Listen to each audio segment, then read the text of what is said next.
3 small knocks cut through the thunder. When Marcus Sullivan yanked open the Iron Wolves clubhouse door, his heart stopped dead. A 7-year-old girl stood shivering in the rain, clutching a torn stuffed rabbit blood smeared across her tiny hands. Her whispered words hit like gunfire. "Please help my mama. The bad men took her. They said they'll kill us both." Every hardened biker in that room froze. What happens next will shatter everything these outlaws believed about family loyalty and redemption. Before we continue, drop your city in the comments so I know how far this story travels. And subscribe. Tomorrow's revelation will shake you. The child's eyes held a terror that Marcus Sullivan hadn't seen since Iraq. He stood frozen in the doorway, rain hammering against his leather jacket, staring down at the little girl who had appeared from nowhere on the worst night of the year. Behind him, 15 Iron Wolves sat in stunned silence, whiskey glasses suspended halfway to their lips. "Please," the girl whispered again. "The bad men hurt my mama. They took her away." Marcus dropped to one knee, his massive frame folding until he was at eye level with the child. Up close, he could see the purple bruise spreading across her left cheek. The way her small hands trembled as she clutched that torn stuffed rabbit, like it was the only thing keeping her alive. "What's your name, sweetheart? Lily?" Her voice cracked. "Lily Chen." "Lily, I'm Marcus. Can you tell me what happened?" Fresh tears spilled down her cheeks. "Mama and me were walking home from Mrs. Patterson's house. 3 men came in a black car. They grabbed Mama and pushed me down. The man with the silver tooth said if Mama tells anyone what she saw at the hospital, they'll make us both disappear." Marcus felt ice form in his chest. Hospital. Witnesses. Disappearing people. This wasn't random street crime. "Reaper." Tommy Hammer Rodriguez's voice came from behind the bar. "What the hell are we supposed to do with a kid called the cops? This ain't our problem." Marcus didn't turn around. He kept his eyes locked on Lily's face, watching her flinch at Hammer's harsh words. "She came to us," Marcus said quietly. "That makes it our problem. Brother, we're not social services. We're not. She came to us." Marcus finally stood and faced his club. "When I was 12 years old, my little sister came to me for help. Men were hurting her. I was too scared to do anything. Too young. Too weak." He paused, and the room went dead silent. "I found her body 3 days later." Nobody moved. In 15 years of leading this club, Marcus had never spoken about his sister. "I couldn't save her." Marcus's voice dropped to barely a whisper. "But I'll be damned if I let that happen to anyone else's sister. Anyone else's daughter." He turned back to Lily and extended his hand. "Come on, sweetheart. Let's get you somewhere warm." Lily hesitated for a heartbeat. Then she placed her tiny hand in his massive palm, and Marcus felt something shift in his chest that he hadn't experienced in decades. Doc Williams emerged from the back room, wiping his hands on a towel. At 63, he'd been patching up bikers for 20 years after losing his medical license for refusing to report a young runaway to authorities who would have sent her back to her abusive father. "What we got here, Reaper? Her name's Lily. Someone hurt her. I need you to check her out." Doc approached the child slowly, the way he might approach a wounded animal. His gentle demeanor had earned him the trust of countless scared people over the years. "Hey there, little darling. I'm Doc. I help people feel better. Can I take a look at that bruise on your face?" Lily pressed closer to Marcus, her small hand gripping his fingers tighter. "It's okay," Marcus said softly. "Doc's one of the good guys.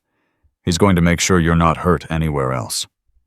Doc's examination was thorough and gentle, but his expression grew increasingly grim as he worked. The bruise on Lily's cheek was fresh, maybe 6 hours old, But there were older marks, 2 finger-shaped bruises on her upper arms that spoke of rough handling. A partially healed cut on her lip. "Defensive wounds," Doc murmured to Marcus, indicating small scratches on Lily's palms. She tried to fight back. "This isn't the first time someone's hurt this child, Marcus. These marks go back weeks." The rage that had been simmering in Marcus's chest flared white-hot. Whoever had done this to a 7-year-old child deserved the kind of justice that couldn't be found in any courtroom. "Lily," Marcus said, crouching beside her again. "The men who took your mama, what else did they look like?" Lily sniffled and wiped her nose with her stuffed rabbit's ear. "One had pictures on his arms. Like you, but different. Snakes. And the scary one with the silver tooth, he smiled at Mama, but it wasn't a nice smile. He said she saw something she wasn't supposed to see at the hospital." "Hospital," Marcus repeated. "Your mama works at a hospital. She's a nurse at County General. She takes care of sick people." Lily's voice dropped. "But last week she came home crying. She said she saw something bad. Something really bad. She said we might have to move away." Marcus exchanged a loaded glance with Doc. A nurse witnessing something at County General. Men with snake tattoos making witnesses disappear. This had the fingerprints of organized crime all over it. "Hammer," Marcus called, without turning around. "Get Ghost. Tell him I need everything he can find on County General, any incidents, any suspicious deaths, anything that might explain why someone would kidnap a nurse." Hammer hesitated for a moment, then nodded and headed for the back room where Ghost kept his computers. "Lily," Marcus said gently, "you're safe now. Nobody's going to hurt you while you're here. I promise." She looked up at him with eyes that had seen too much for someone so young. "You promise, like really promise, because Mama promised we'd be safe, and then the bad men came." Marcus Sullivan had made few promises in his violent life, and he'd kept even fewer. But looking into this child's frightened face, he felt the weight of his sister's memory pressing down on him. "I really promise," he said, and meant every word. Ghost materialized from the back room 20 minutes later, his pale skin illuminated by the glow of his laptop screen. At 34, Marcus Webb had earned his road name through his ability to move through digital systems without leaving a trace. "Reaper, you're gonna want to see this." Marcus had settled Lily on the couch with a blanket and a cup of hot chocolate. She was fighting sleep, her eyes drooping even as she clutched Mr. Whiskers to her chest. But she refused to let go of Marcus's hand. "Talk to me."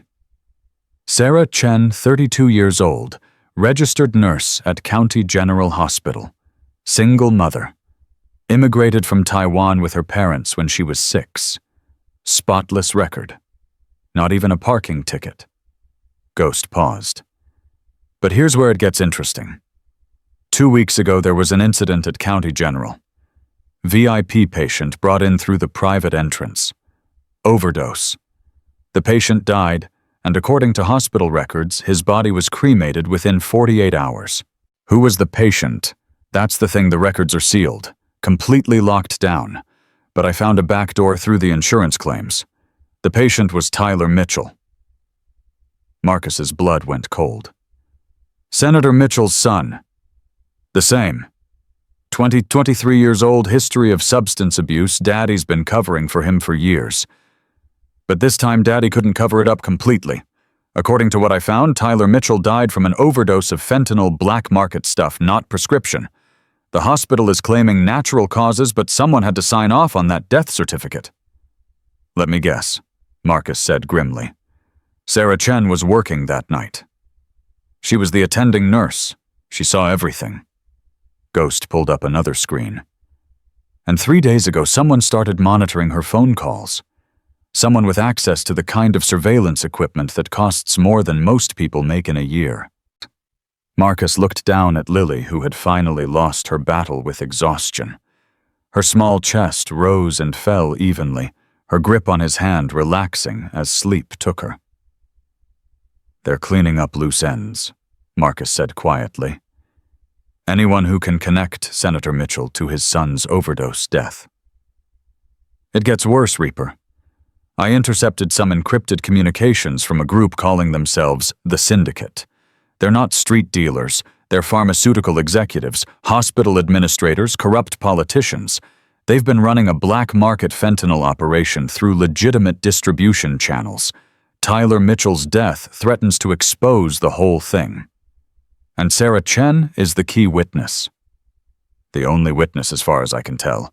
Everyone else who was in that room has either been paid off or..." Ghost didn't finish the sentence. "How much time do we have?" Ghost pulled up another message on his screen. "I intercepted this 20 minutes ago. The nurse has until Sunday midnight to decide if she wants to be smart or join the others. The child is collateral." Marcus felt his jaw clench. Today was Friday night. They had less than 48 hours to find Sarah Chen before the Syndicate eliminated her and then came for Lily. "Wake up the club," Marcus ordered. "All of them. We're going to war." By midnight, the clubhouse was a hive of controlled chaos. 23 iron wolves had assembled their leather jackets and hardened faces, filling the main room with an energy that crackled like electricity before a storm. Marcus stood at the center, a detailed map of Reno spread across the pool table. Red markers indicated known drug operations. Blue markers showed police stations and federal buildings. And one green marker highlighted County General Hospital. "Listen up," Marcus's voice cut through the murmur of conversation. 6 hours ago, a little girl showed up at our door. Her mother's been kidnapped by people who make our worst enemies look like choir boys. These aren't street punks. These are organized professionals with police connections, unlimited resources, and absolutely no hesitation about killing a child to protect their secrets. "So what's the play?" Hammer asked. "We hit them head on." "We can't, not yet. We don't know where they're holding Sarah Chen, and if we move too fast, they might kill her before we can get close." Marcus pointed to the map. "Ghost has been monitoring their communications. We know they've got eyes on at least 3 locations: the hospital, Sarah's apartment, and a warehouse on the east side. But we don't know which one is their main base." "So we gather intel first," said Elena Vega from the doorway. Every head turned. Elena ran the women's shelter on 4th Street, and she had a history with Marcus that everyone knew about, but nobody discussed. They'd been together for 2 years before she walked away, unable to watch him destroy himself with violence. "Elena." Marcus's voice carried a weight of complicated emotions. "What are you doing here?" "Doc called me. Thought the little girl might need someone who isn't covered in tattoos and leather." Elena walked into the room, her dark eyes scanning the assembled bikers before settling on Marcus. "I see the situation's escalated. You shouldn't be here. It's dangerous." "I've been dealing with dangerous men my whole life, Marcus. At least these ones are fighting for the right reasons." She glanced toward the couch where Lily was sleeping. "Is that her?" "Lily Chen, 7 years old. Those bastards beat her while her mother watched." Something hard flashed in Elena's eyes. "Then tell me what I can do to help." Marcus hesitated. Having Elena involved complicated everything. But she was right. Lily needed someone who understood childhood trauma, someone who could provide comfort beyond what a room full of rough bikers could offer. "Stay with her. When she wakes up, she's going to have questions. She's going to be scared. She needs someone who knows how to help kids like her." Elena nodded and moved toward the couch, but she paused beside Marcus. "You've changed," she said softly. "The Marcus I knew would have already been out there breaking skulls without a plan." "The Marcus you knew didn't have a 7-year-old counting on him to bring her mother home." Their eyes held for a moment, and something unspoken passed between them. Then Elena continued to the couch, settling into a chair beside the sleeping child. The next 2 hours were a masterclass in coordinated reconnaissance. Ghost monitored digital communications while teams of bikers spread through the city gathering information through sources that law enforcement couldn't access. At 2 a.m., Hammer burst through the front door, his face flushed with urgency. "Reaper, we found something. Tommy's Automotive on the east side, it's a front. Syndicate soldiers coming and going all night. And one of my street contacts says he saw them bringing a woman in through the back about 6 hours ago. Asian woman, early 30s, matched Sarah Chen's description." Marcus felt his pulse quicken. "How many soldiers?" "At least 10 visible, probably more inside. And they've got some kind of communication set up, multiple antennas on the roof." "That's their command center," Ghost added, looking up from his laptop. "I've been tracking their signal traffic. Most of it's originating from that location." Marcus studied the map, his military training kicking in. The automotive shop was in an industrial area surrounded by warehouses and abandoned buildings, limited civilian presence, multiple approach vectors, but also limited escape routes if things went wrong. "We can't hit them tonight," Marcus decided. "Not with Sarah inside. If we spook them, they might kill her before we can get her out." "So what do? We need more information. Floor plans, guard rotations, exact location where they're holding Sarah." Marcus turned to face his club. "Ghost, keep monitoring their communications. I want to know every word they say. Hammer put teams on surveillance 3-hour rotations.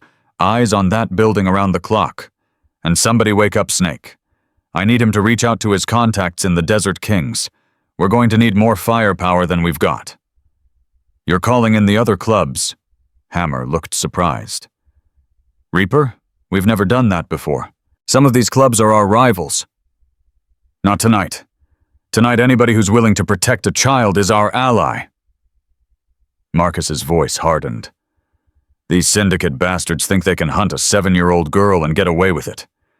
They're about to learn that some lines you don't cross." Lily woke up screaming at 4 a.m. The sound pierced through the clubhouse, cutting off every conversation and bringing every man to his feet. Elena was already there, gathering the thrashing child in her arms, murmuring soft words of comfort. "Mama, Mama, don't let them hurt Mama." Marcus crossed the room in 3 strides, dropping to his knees beside the couch. Lily, look at me. You're safe. You're safe." The girl's wild eyes found his face, and slowly the terror began to recede. She was shaking violently, her breath coming in ragged gasps. "I saw them," she whispered. "I saw them hurting Mama. The man with the silver tooth was laughing. He was laughing while she screamed." Marcus felt his hands curl into fists. "That man is never going to hurt you or your Mama again. I promise." "You keep saying promise." Lily's voice was small and broken. "Mama promised we'd be safe. She promised we'd go away and the bad men would never find us. But they found us anyway." Elena's arms tightened around the girl. "Sometimes bad people find us even when we try to hide. But that doesn't mean the promises were wrong. It means we need stronger people to keep them." Lily looked from Elena to Marcus. "Are you strong enough to keep Mama safe?" The question hit Marcus harder than any punch he'd ever taken. He thought about all the fights he'd won, all the enemies he'd defeated, all the times his strength had been enough to overcome whatever stood in his way. But this was different. This wasn't about his strength. "I'm going to find your Mama," Marcus said carefully, "and I'm going to bring her home to you. That's not just a promise, that's a fact." Something shifted in Lily's expression. The raw terror began to ease, replaced by something that looked almost like hope. "Mr. Whiskers believes you," she said, holding up her torn, stuffed rabbit. "He says you have kind eyes, like the brave knights in my storybooks." Behind him, Marcus heard someone, probably Hammer, try to suppress a snort of laughter. Knights and storybooks weren't exactly Iron Wolves territory. Tell Mr. Whiskers I appreciate that, Marcus said, managing to keep his face straight. Now, how about we get you some breakfast? Doc makes pretty good pancakes when he hasn't been drinking. I heard that, Doc called from across the room. And my pancakes are excellent regardless of my blood alcohol level. Despite everything, Lily almost smiled. It was the first hint of anything other than terror that Marcus had seen on her face since she appeared at their door. By dawn, the pieces were starting to come together, and the picture they formed was more dangerous than Marcus had anticipated. Ghost had spent the night digging through digital shadows, and what he'd found painted the syndicate as something far more sophisticated than a simple drug operation. They've got people everywhere, Ghost reported, spreading printouts across the table while Lily ate pancakes across the room, supervised by Elena. Cops, hospital administrators, even a few judges. But the key players are 3 people: Senator Mitchell, a pharmaceutical executive named Victor Kane, and a hospital administrator named Dr. Richard Shaw. Victor Kane, Marcus repeated. Is he the one with the silver tooth? That's him. Former military, dishonorably discharged for excessive violence during interrogations. Now he's the syndicate's cleanup specialist. Any witness they need, eliminated any problem that needs to disappear, Kane handles it personally. And he's the one who took Sarah Chen? According to the communications I've intercepted, yes. But here's the thing, they're not planning to kill her right away. They're interrogating her. They want to know if she told anyone else what she saw, if she kept any records, if there are any other witnesses they need to eliminate. Marcus's blood ran cold. They're torturing her. Probably. Kane's known for his methods. The rage that had been building in Marcus's chest threatened to explode. He wanted to storm that automotive shop right now, tear through every guard, and make Victor Kane experience every ounce of pain he'd inflicted on others. But he forced himself to think. Sarah was still alive because they needed information from her. The moment they got what they wanted or decided she had nothing to offer, she was dead. How long do we have? Based on their communications, they're planning to resolve the situation by Sunday midnight. That gives us about 36 hours. 36 hours to gather intelligence, coordinate an assault, extract Sarah alive, and protect Lily from an organization with resources that dwarfed anything the Iron Wolves could match. Impossible odds. Exactly the kind of fight Marcus Sullivan had been training for his entire life. Get me everything on that automotive shop, Marcus ordered.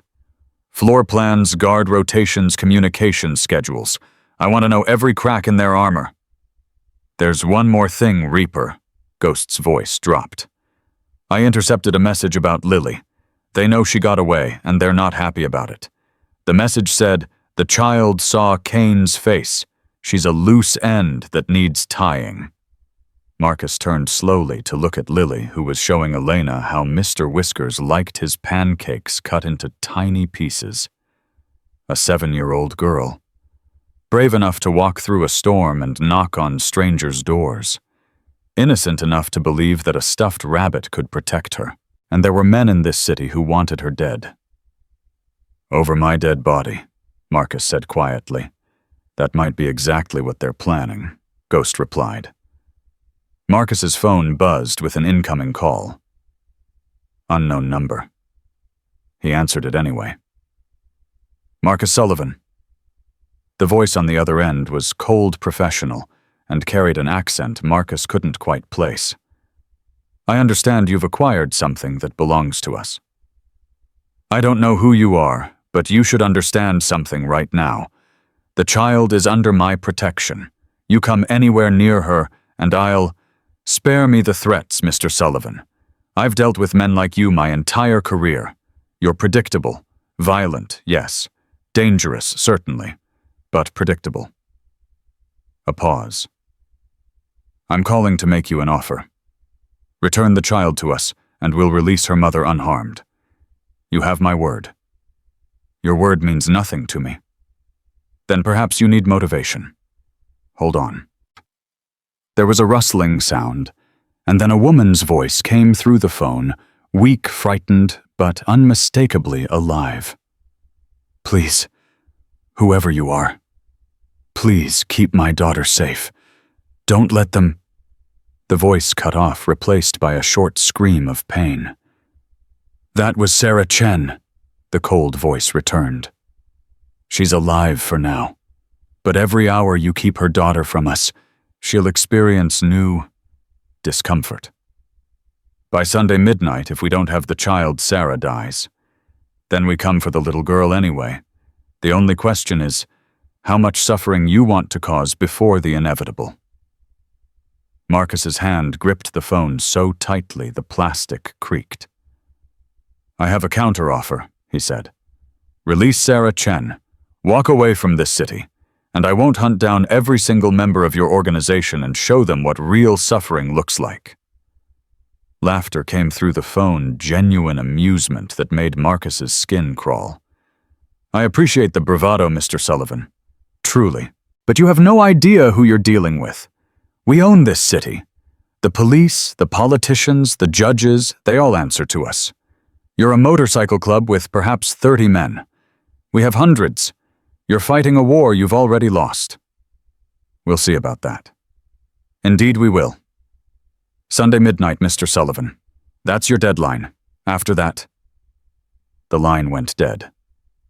Marcus lowered the phone and found 23 pairs of eyes watching him. "That was them. That was Victor Kane.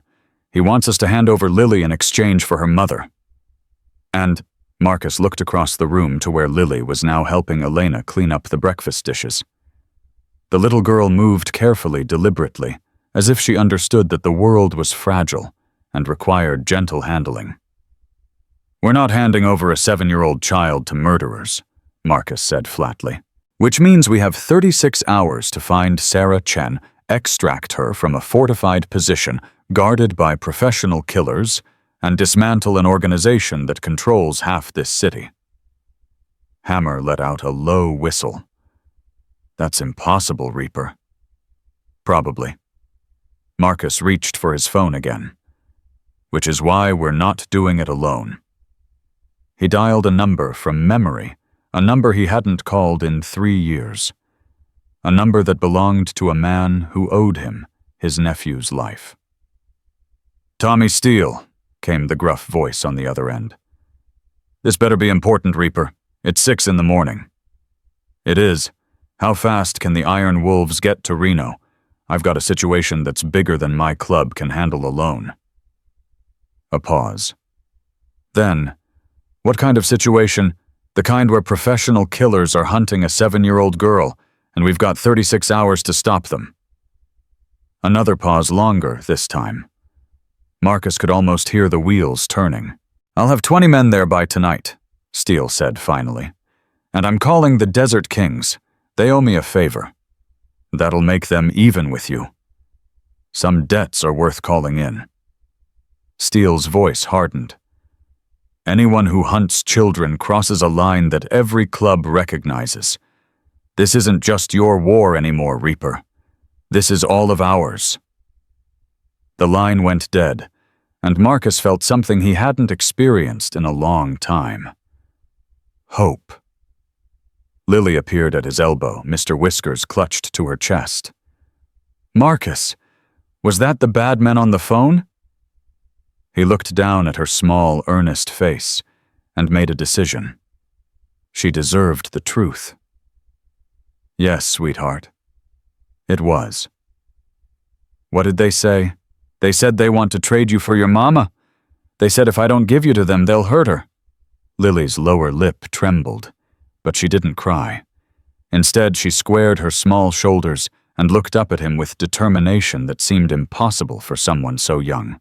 "Then you should give me to them," she said quietly, "so Mama doesn't get hurt anymore." Marcus felt his heart crack. This child, this brave, terrified 7-year-old child, was willing to sacrifice herself to save her mother. He knelt down so he was at her eye level.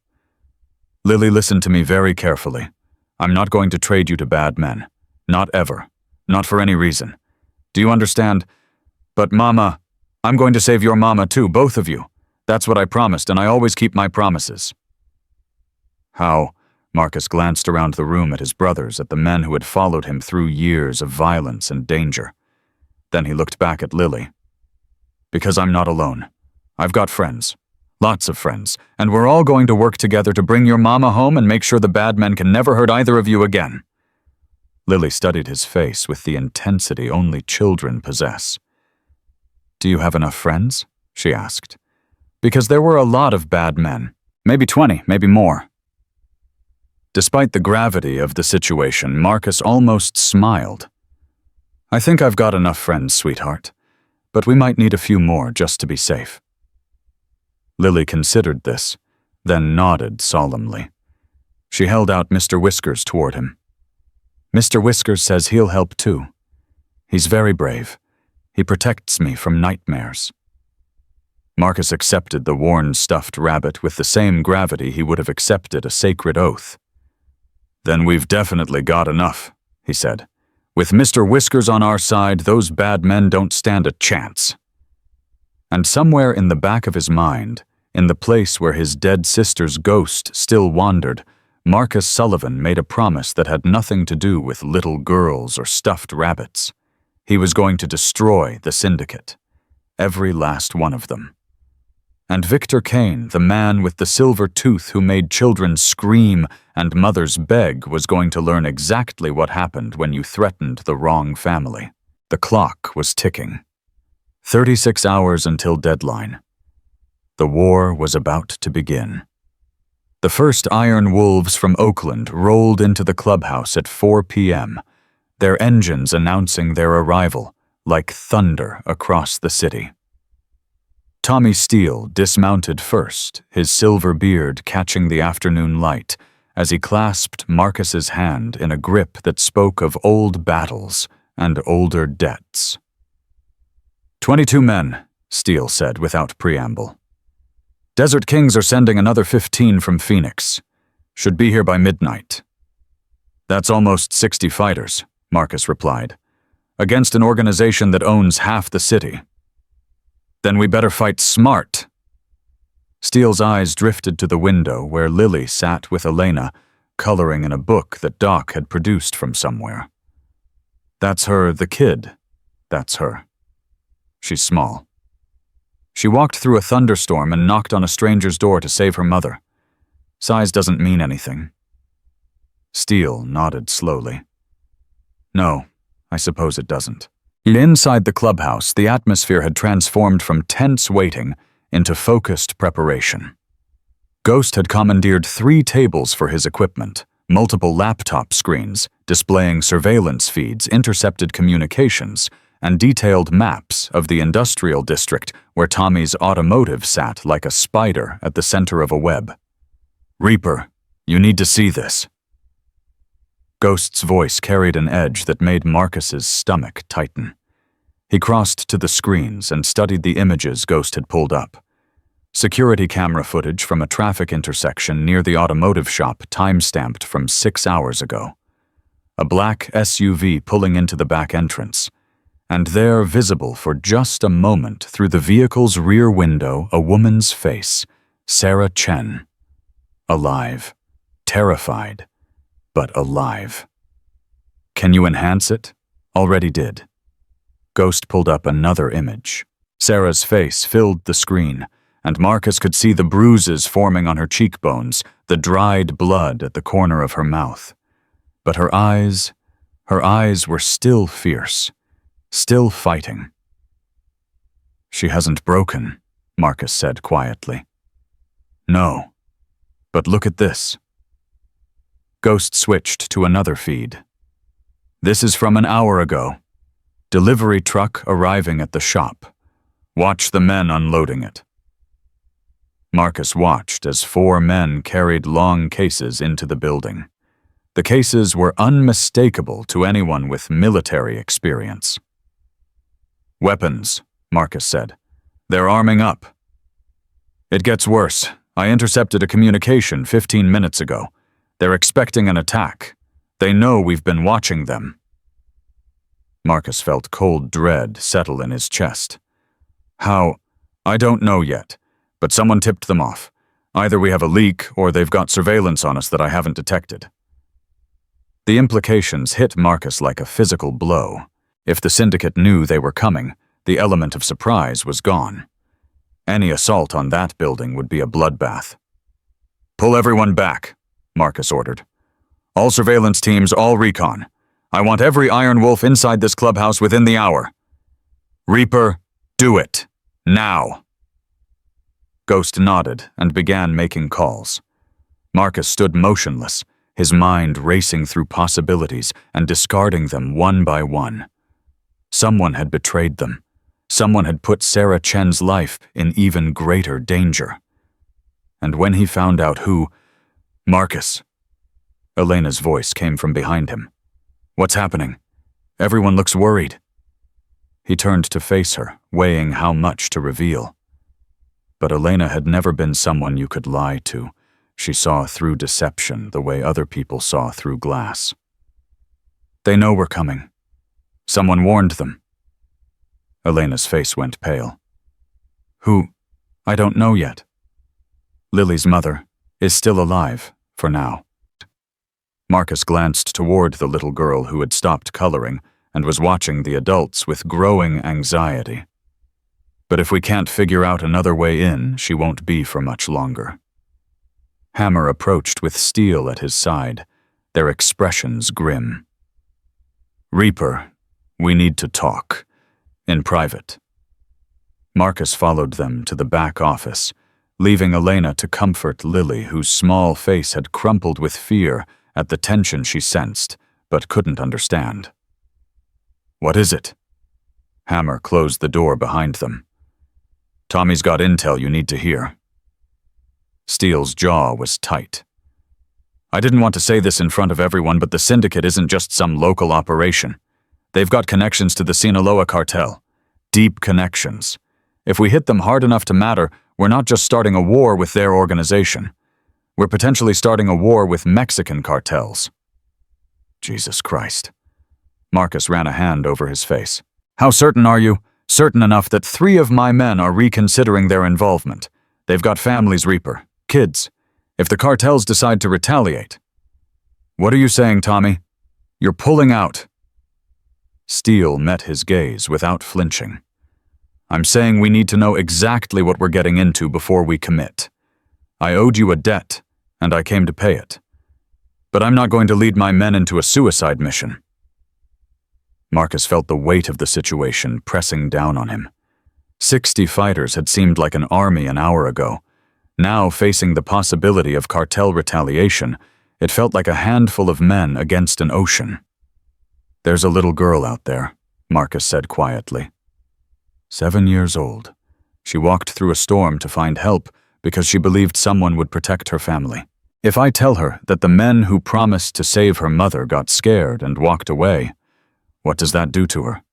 What does that do to every other kid who thinks maybe, just maybe, there are still people in this world worth trusting? Steele was silent for a long moment. Then he shook his head slowly. "Damn you, Reaper. Damn you for making everything so complicated." He sighed heavily. "My men stay, all of them. But we do this smart. No frontal assaults, no heroic charges. We find their weakness, and we exploit it. Military precision. Understood? Understood." The door burst open and Ghost stood in the frame, his pale face even whiter than usual. "Reaper, we've got a problem. A big one." Marcus pushed past him into the main room and stopped dead. Lily was standing in the center of the clubhouse holding a cell phone that shouldn't have existed. Her face was streaked with tears, and her small body shook with sobs. "Lily, where did you get that phone? It was in Mr. Whiskers," she whispered. "Hidden in his stuffing. I felt something hard when I was hugging him, and I found it, and then it started ringing, and—" Marcus's blood went cold. "And you answered it. The man said he was watching me. He said he could see me right now. He said if I didn't tell him where I was, he would hurt Mama so bad she would never wake up again." The room exploded into motion. Bikers grabbed weapons. Ghost started tracking the phone signal. Elena pulled Lily behind her like a shield. "What did you tell him, sweetheart?" Marcus kept his voice calm, despite the panic clawing at his chest. "I told him I was at the place with the motorcycles. I didn't know the address. He laughed and said he already knew." Lily's voice broke completely. I'm sorry. I didn't mean to. It's not your fault, baby." Elena gathered the girl into her arms. "You didn't know." But Marcus understood with terrible clarity what had just happened. The syndicate had planted a tracking device in Lily's stuffed animal before she escaped. They had known exactly where she was since the moment she arrived at the clubhouse. The phone was just confirmation. "How long?" Marcus demanded, turning to Ghost. "How long until they get here?" Ghost was already running calculations. Depending on how many men they send and how far away they're staging. 15 minutes. Maybe 20. 15 minutes. 60 bikers against a syndicate assault team with a 7-year-old girl in the crossfire.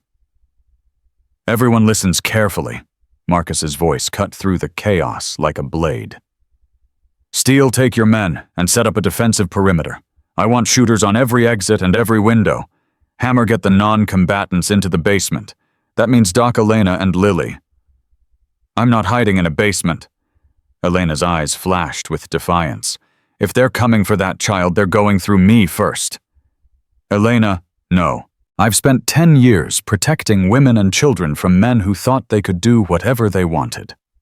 I'm not stopping now because the men are scarier."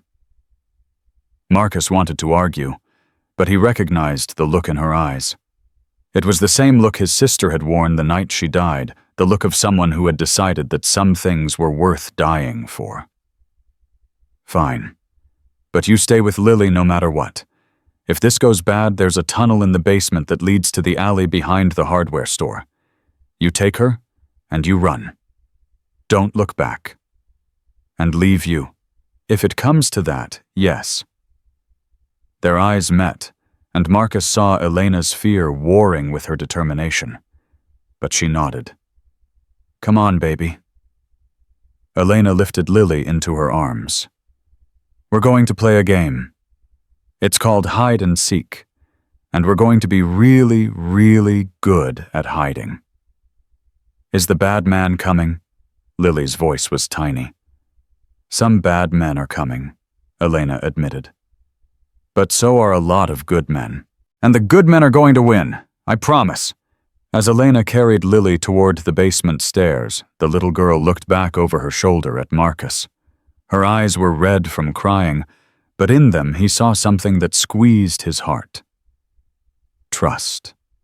Despite everything, she still trusted him. God help him if he failed her.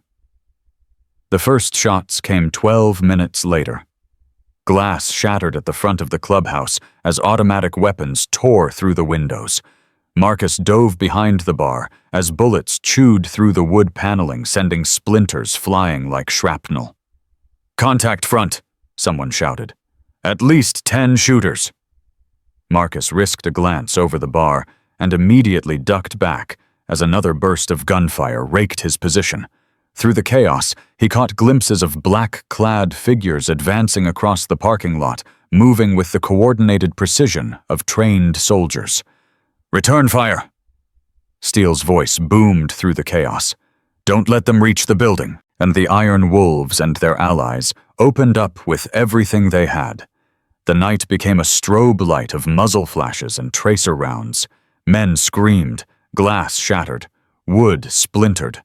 Marcus moved low along the bar until he reached a better position. 3 of the attackers had taken cover behind vehicles in the lot.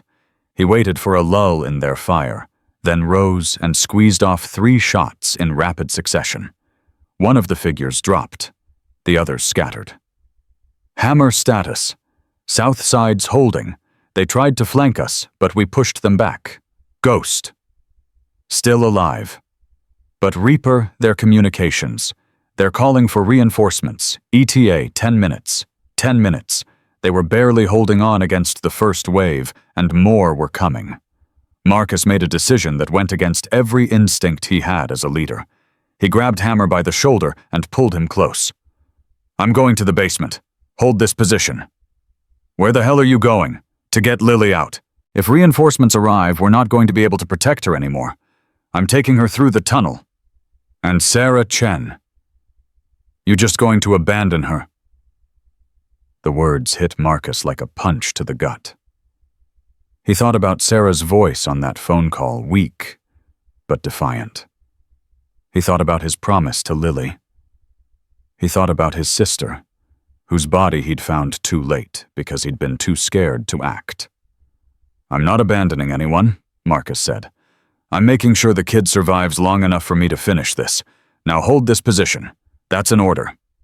He didn't wait for Hammer's response. He ran for the basement stairs, ducking as another volley of gunfire ripped through the clubhouse. Behind him, the sounds of battle raged, men shouting, weapons firing, the terrible percussion of violence that he knew all too well. The basement was dark, except for a single emergency light. Elena crouched in the corner, with Lily pressed against her chest. Both of them looked up as Marcus appeared on the stairs. "Is it over?" Lily whispered. "Not yet, sweetheart. We're going to use that tunnel now, the one I told Elena about." "What about the other men, your friends?" Marcus crossed to them and knelt down. Above them, the floor shook with the impact of something heavy. An explosion, maybe, or a vehicle crashing through the front entrance. "My friends are going to keep fighting, but my job right now is to make sure you're safe. That's the most important job of all." "But you promised to save Mama, too." "And I will. But first I have to keep my promise to keep you safe. Then I'll go back for her." "Okay." Lily's lip trembled, but she nodded. Marcus led them to the back corner of the basement, where a heavy shelf concealed a door that hadn't been opened in years. The tunnel beyond was narrow and dark, smelling of earth and age. Elena went first with Lily on her hip, and Marcus followed, pulling the door shut behind them. For 50 yards, they moved in darkness. Then the tunnel opened into another basement, the storage area of the hardware store that had been an Iron Wolves safe house for decades. "There's a car in the alley," Marcus said, as they emerged into the cluttered space. "Keys are in the visor. Elena, take Lily and drive north. Don't stop until you reach Carson City. There's a motel called the Silver Sage. Tell the owner that Reaper sent you. He'll keep you safe." "You're not coming with us." "I can't." Marcus looked back toward the sounds of battle, now muffled by distance, but still audible. "My brothers are fighting for their lives because of a promise I made. I'm not leaving them." "Marcus," Elena's voice cracked. "If you go back there, you might not—" "I know." He stepped forward and cupped her face in his hands. "But if I don't go back, who am I? What kind of man runs away while other people die for him? The kind who lives to fight another day." "Maybe." He kissed her forehead gently. "But that's not who I want to be. Not anymore." Lily reached out and grabbed his jacket with her small hand. "You're coming back, right? After you save the other men and save Mama, you're coming back to find me." Marcus looked into those dark eyes and saw his sister looking back at him. Saw every child he'd failed to protect. Saw every promise he'd ever broken. "I'm coming back," he said. "That's a promise." Then he turned and ran back toward the gunfire. The battle had intensified in the minutes he'd been gone. Marcus emerged from the basement into a clubhouse that had been transformed into a war zone. Bodies lay everywhere, some in black tactical gear, some in leather cuts. Blood painted the floors and walls. "Reaper?" Hammer's voice came from somewhere to his left. "Where the hell have you been? Lily's safe. What's our status?" "Bad. We've pushed back 2 waves, but we've lost 7 men. Steele took a round in the shoulder. He's still fighting, but he's losing blood. And the reinforcements Ghost warned about." Hammer's face was grim. "They're here. At least 30 more. We're surrounded. Marcus assessed the situation with cold precision. They had perhaps 40 fighters still standing, many of them wounded. The enemy had superior numbers and was closing in from all sides. There was no path to victory, only degrees of defeat. Then we make them pay for every inch, Marcus said. Nobody retreats, nobody surrenders. We fight until we can't fight anymore.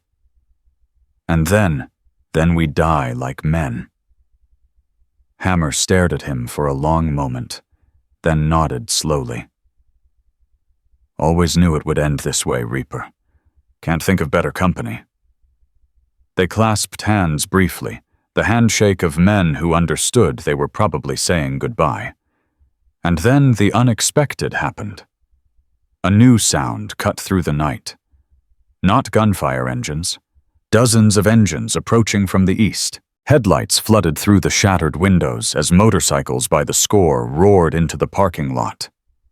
"What the hell?" someone shouted. Marcus grabbed Ghost's arm. "Who is that? Who's coming?" Ghost was staring at his phone in disbelief.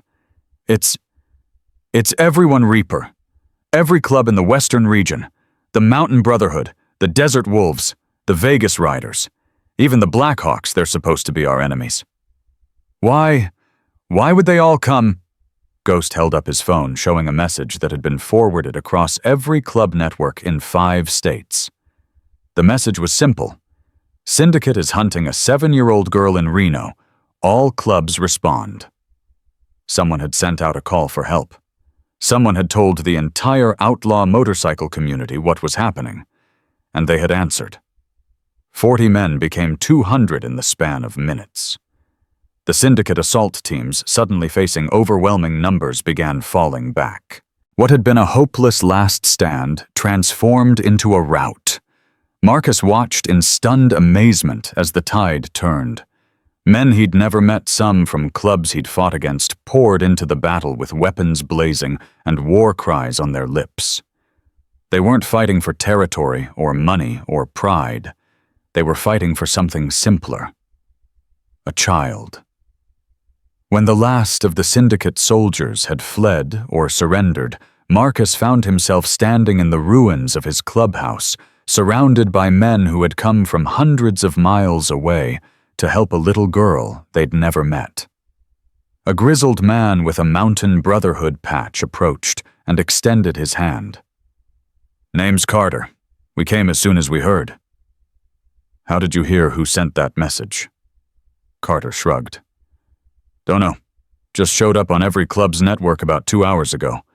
Message said there was a kid in trouble, and the syndicate was involved. That's all we needed to know." Marcus looked around at the assembled bikers, perhaps 200 men from a dozen different clubs, their differences forgotten in the face of a common cause. "The syndicate still has the girl's mother," Marcus said. "They're holding her at a location on the east side. We have until midnight tomorrow to get her out." Carter nodded slowly. "Then we've got work to do." For the first time since Lily had knocked on his door, Marcus allowed himself to believe they might actually win this war. But somewhere in the city, in a fortified warehouse surrounded by armed guards, Sarah Chen was running out of time. And Victor Kane, the man with the silver tooth, was sharpening his knives. The clock on the wall read 2:47 a.m. when Marcus finished briefing the assembled club presidents. 200 men waited in and around the damaged clubhouse, their motorcycles forming a steel wall that stretched down 3 blocks. The air was thick with cigarette smoke, nervous energy, and the kind of grim determination that preceded every major battle. "Tommy's Automotive is their command center," Marcus said, pointing to the satellite images Ghost had pulled up. "That's where they're holding Sarah Chen. We've confirmed visual contact 6 hours ago. She was alive then." "And now?" Carter from the Mountain Brotherhood asked. "Now we don't know. But we're going to find out." Steele, his shoulder wrapped in bloody bandages, but his eyes sharp, leaned forward. "What kind of defenses are we looking at? Ghost intercepted their communications after the attack on the clubhouse. They've pulled back to Tommy's and fortified. Best estimate is 40 to 50 armed men, professional military training, and they know we're coming. Suicide mission, someone muttered from the back. No. Marcus's voice was hard as iron. It's a calculated assault. We hit them in 3 waves. First wave draws their fire and identifies defensive positions. Second wave breaches the perimeter. Third wave extracts the hostage. He paused. I'm leading the third wave personally. You're putting yourself in the kill zone, Steele observed. That woman's daughter is waiting for me to bring her mother home. I made a promise. I don't break promises. The room fell silent. Every man there understood what Marcus was really saying. He was willing to die for this. Not for territory, not for pride, not for money. For a 7-year-old girl he'd known for less than 2 days. When do we move? Carter asked. 4 a.m. We hit them before dawn when they're tired and their attention is weakest. Marcus looked around the room. I'm not going to lie to you. Some of us aren't coming back from this. Anyone who wants to walk away, I understand. No judgment, no hard feelings. Nobody moved. Then let's go get that woman home to her daughter. The convoy of motorcycles moved through the empty streets like a river of chrome and leather. 200 engines created a thunder that woke people from sleep and brought them to their windows to stare in disbelief. Nothing like this had happened in Reno in living memory, every major club in the western region riding together, their differences forgotten. Marcus rode at the front, his mind focused on what lay ahead. Somewhere behind him, Elena was driving toward Carson City with Lily. He'd called them an hour ago just to hear the little girl's voice. Are you going to save Mama now? Lily had asked. Yes, sweetheart, right now. Mr. Whiskers says to be careful. He says you have to come back because you promised. Tell Mr. Whiskers I never break my promises.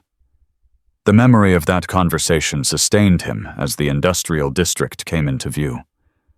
Ghost's voice crackled through the radio in his ear. Reaper, I've got movement on their perimeter. They've spotted us. Looks like they're calling for backup. From where we've got every club in 5 states. Not from clubs, from the syndicate's other operations. Marcus, they've got people coming from the hospital, from the police department, from everywhere. If we don't hit them fast, we're going to be fighting on 2 fronts. Marcus accelerated. All teams move to assault positions. First wave, you're up in 60 seconds. The attack on Tommy's automotive began with a roar of engines and a hail of gunfire. The first wave of 30 bikers swept across the parking lot, drawing fire from defenders who had positioned themselves behind reinforced barriers. Muzzle flashes lit up the pre-dawn darkness like deadly fireflies. Marcus watched from his position 2 blocks away, his hands gripping his handlebars so tightly his knuckles went white. Men were falling. His men. Men who had come to help a stranger's child. First wave taking heavy casualties, someone reported over the radio. They've got elevated positions on the roof. We can't get close. Second wave, prepare for breach, Marcus ordered. Target the building's east side. First wave, provide covering fire. The coordination was imperfect.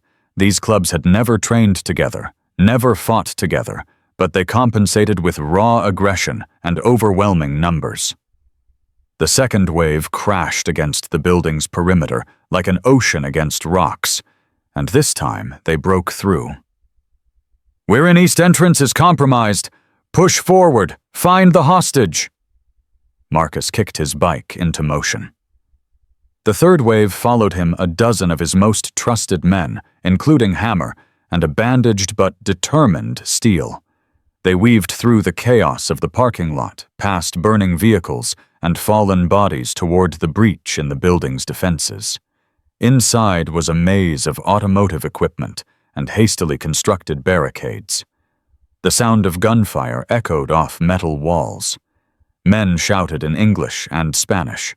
Someone was screaming in pain. Ghost, I need directions to where they're holding Sarah.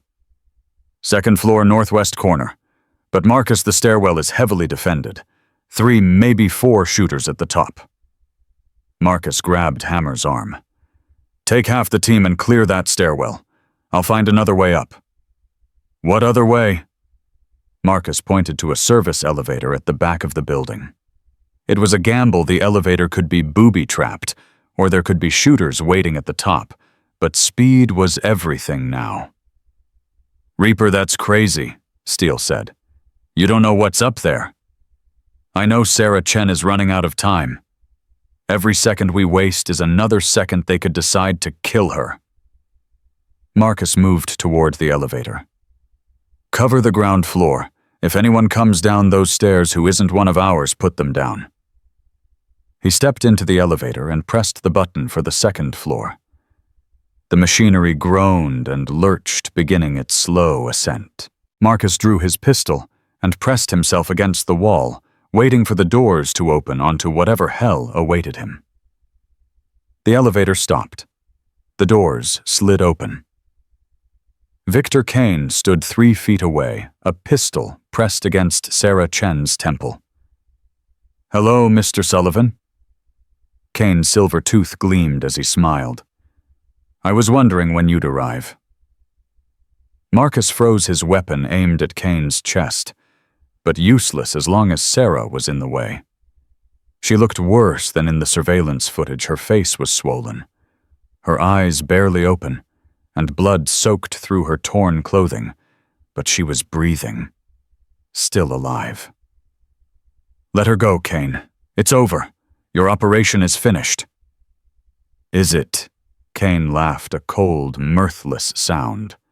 Look around you, Mr. Sullivan. Look at the bodies, the destruction, the chaos. And for what? A woman who saw something she shouldn't have, a child who should have minded her own business. That child is braver than you'll ever understand. Perhaps. But bravery doesn't stop bullets. Kane pressed the pistol harder against Sarah's temple.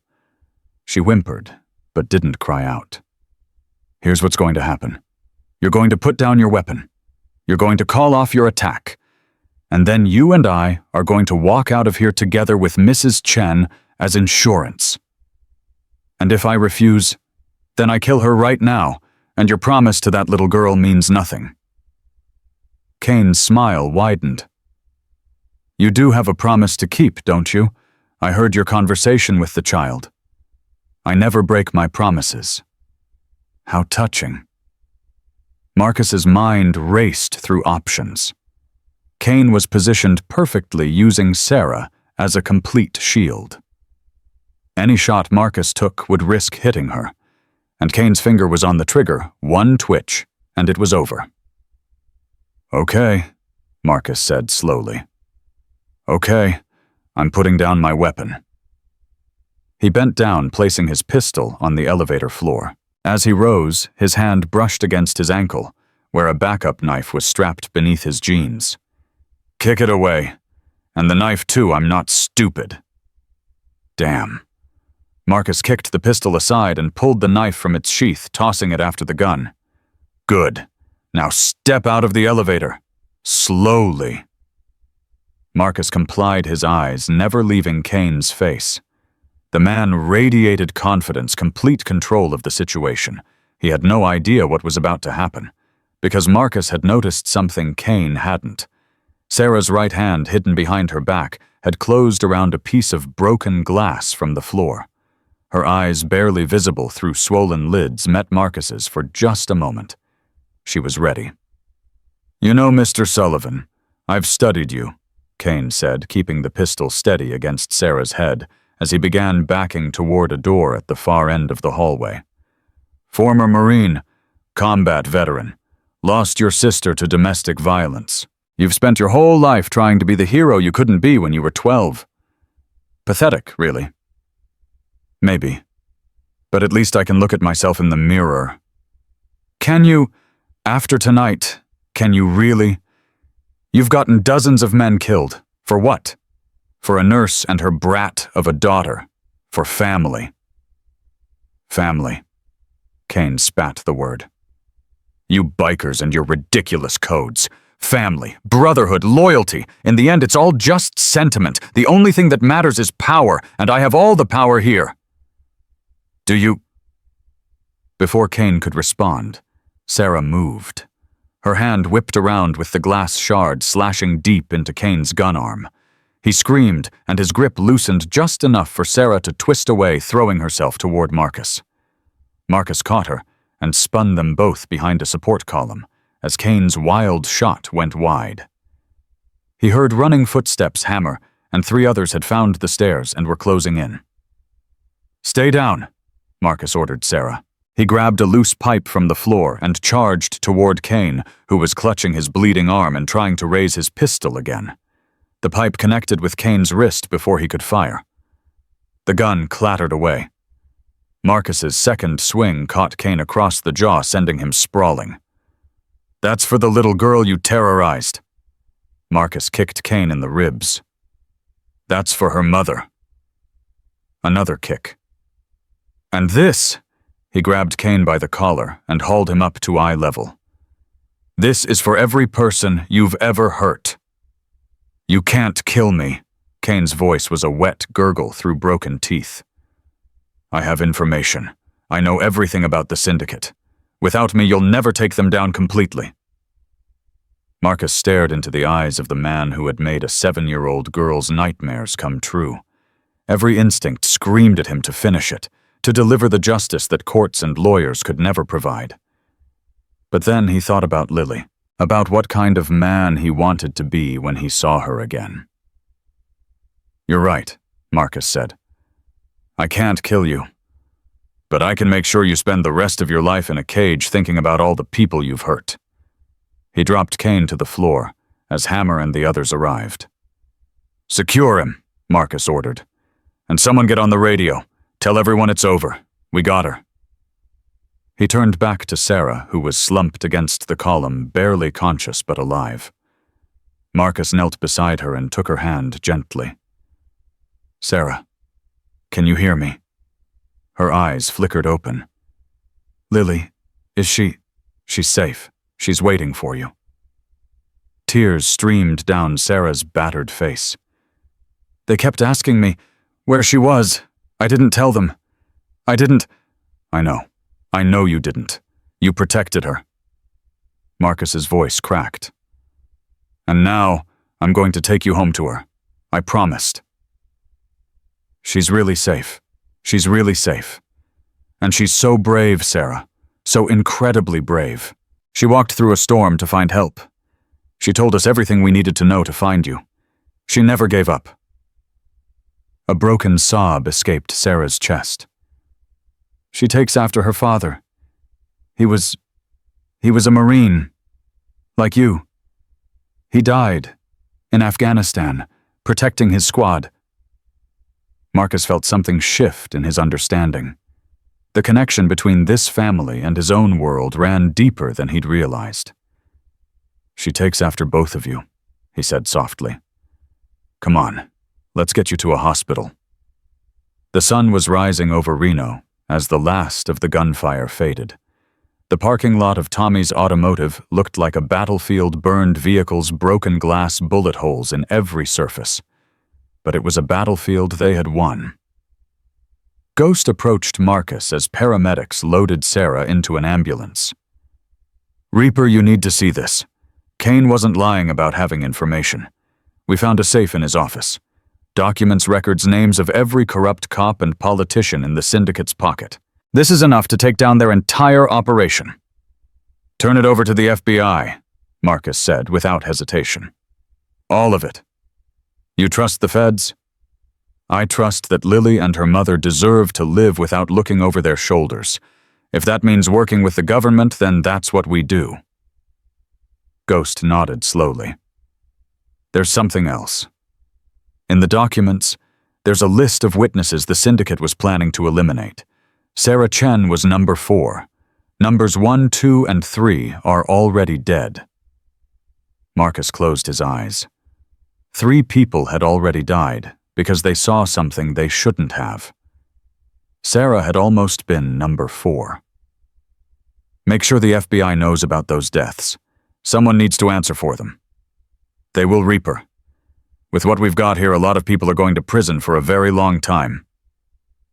Hammer approached his face and clothes spattered with blood that wasn't his own. We lost 11 men tonight, Marcus. Good men. Men with families. As the weight of those words hit Marcus like a physical blow. 11 men dead. 11 families that would never be whole again. Their sacrifice meant something, Marcus said quietly. Because of them, a little girl gets her mother back. Because of them, the syndicate's reign of terror is over. Is it worth it? 11 lives for one woman. Marcus thought about the question carefully. It was the kind of question that didn't have easy answers. I think, he said finally, that every one of those men knew what they were riding into. They chose to come anyway, not because they thought it was a fair trade, but because some things matter more than arithmetic. Protecting the innocent matters. Keeping promises matters. Standing up when everyone else sits down that matters. Hammer was silent for a long moment. Then he nodded. Yeah, I suppose it does. Marcus's phone buzzed. Elena's number. Marcus, did you? She's alive, Elena.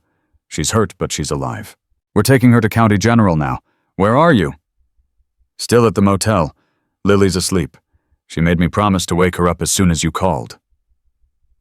Elena's voice trembled. I didn't know if you were going to call. I didn't know if... I'm here. I kept my promise. A pause. Then quietly. You always do. I'm starting to understand that now. Wake up, Lily. Tell her I'm bringing her mama home. He ended the call and walked toward his motorcycle. The sun was climbing higher, painting the sky in shades of gold and orange. It was going to be a beautiful day. Steele intercepted him before he could mount up. Where are you going? Hospital first, then to pick up a little girl who's been waiting too long already. What about everything else? The feds, the paperwork, the aftermath. Marcus swung onto his bike and kicked the engine to life. That's what I have brothers for. Right now, there's only one thing that matters. He roared out of the parking lot, leaving the chaos behind. Behind him, the evidence of battle remained, the bodies, the wreckage, the blood-stained concrete. But ahead of him, somewhere on a highway between here and Carson City, a 7-year-old girl was about to wake up to the best news of her life. Her mama was coming home. And the man who had promised to make it happen had kept his word. The hospital corridor stretched before Marcus like a tunnel between worlds. Behind him lay 48 hours of violence, death, and desperate choices. Ahead, a woman lay in a bed, waiting to learn if her daughter was truly safe. Marcus pushed through the door of room 412 and stopped. Sarah Chen was propped up against pillows, her face a canvas of purple bruises and healing cuts. But her eyes, those fierce, intelligent eyes that her daughter had inherited, were fixed on him with an intensity that made him catch his breath. Where is she? Sarah's voice was raw, barely above a whisper. Where's my baby? She's safe. Elena's bringing her here right now. Marcus moved to the chair beside her bed. They should be here within the hour. Sarah's eyes closed, and tears streamed down her damaged face. I prayed. Every second they were hurting me, I prayed, not for myself, for her. I prayed that someone would find her, someone would keep her safe. She found us, Marcus said quietly. She walked through a thunderstorm and knocked on our door. Bravest thing I've ever seen. She shouldn't have had to be brave. She's 7 years old. She should be worried about homework and cartoons, not running from murderers. Sarah's hands twisted the hospital blanket. This is my fault. All of it. No. This is the syndicate's fault. You witnessed a crime and they tried to silence you. You didn't do anything wrong. I could have looked away. When Tyler Mitchell died, I could have signed the paperwork they wanted and pretended I didn't see anything. But I couldn't. Sarah's voice hardened. I became a nurse to save lives, not to help cover up murder. That's exactly why your daughter is proud of you. Sarah looked at him sharply. She told me her mama was the bravest person she knew. She said you promised to keep her safe, and even when the bad men came, she knew you were fighting for her. Marcus leaned forward. Whatever guilt you're carrying, let it go. You did what was right. And because of that, a lot of corrupt people are about to face justice. The FBI was here earlier. They told me about the evidence you found. The documents, the records. Sarah paused. They said Senator Mitchell is being arrested today. So is the hospital administrator, and the police captain who was on the syndicate's payroll. It's happening. All of it. Sarah was quiet for a moment. Then she asked the question that had clearly been weighing on her since Marcus entered the room. The man who led the attack on that building. The one who saved me. That was you. It was a lot of people. I just happened to be the one in the elevator. Don't do that. Sarah's eyes locked onto his. Don't minimize what you did. I heard them talking about you. They called you Reaper. They said you were some kind of outlaw biker, a criminal. Marcus didn't look away. I've done things I'm not proud of. I've hurt people. I've broken laws. I'm not a saint, Sarah. Neither am I. But you risked your life to save mine. You and your friends, 11 of them died. For a stranger. Her voice cracked. Why? The question hung in the air between them. Marcus thought about all the easy answers he could give. Codes of honor, brotherhood, the outlaw mystique. But Sarah deserved the truth. When I was 12 years old, my little sister came to me for help. Men were hurting her. I was too scared to do anything. His voice dropped. I found her body 3 days later. Sarah's hand reached out and touched his arm. I'm so sorry. I've spent my whole life carrying that failure. Every time I see a kid in danger, I see her. I see what I couldn't do, what I was too weak to do. Marcus met Sarah's eyes. When Lily knocked on our door, I saw her again. And I knew down in my bones that this time I wasn't going to fail. You didn't fail. You saved us both. 11 men died for that. And they chose to be there, just like you chose. Sarah squeezed his arm. Lily told me something when she called from the motel. She said you promised to bring me home. She said you never break your promises. A pause. Is that true?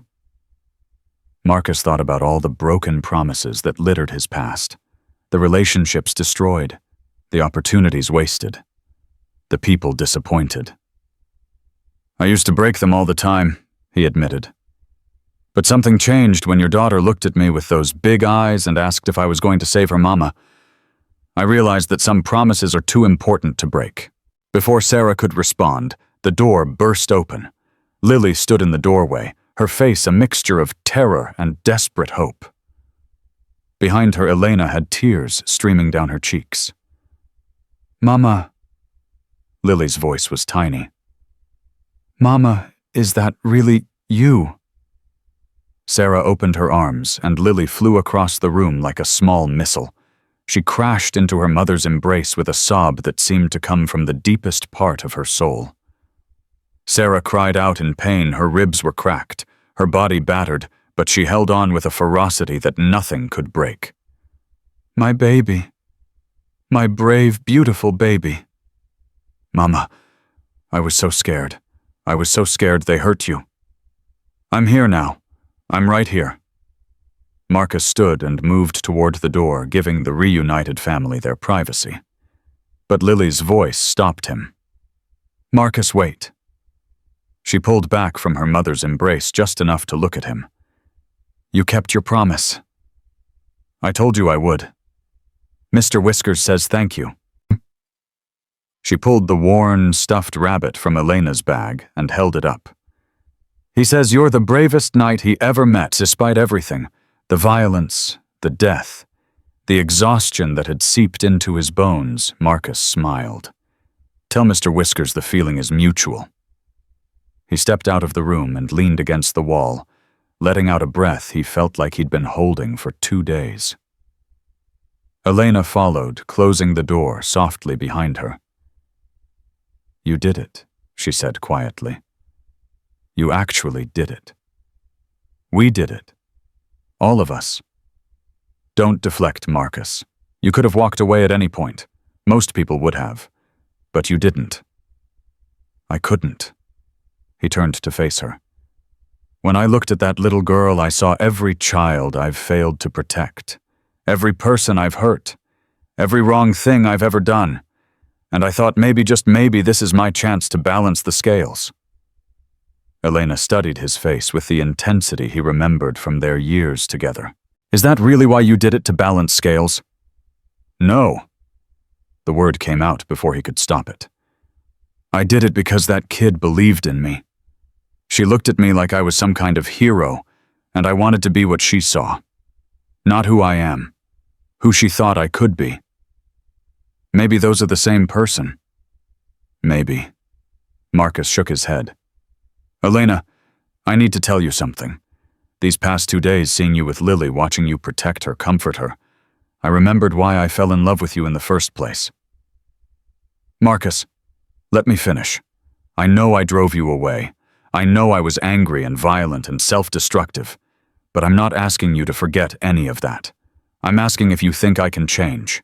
If you think this person you've seen the last 2 days is real or just an act. Elena was quiet for a long moment. When she spoke, her voice was careful.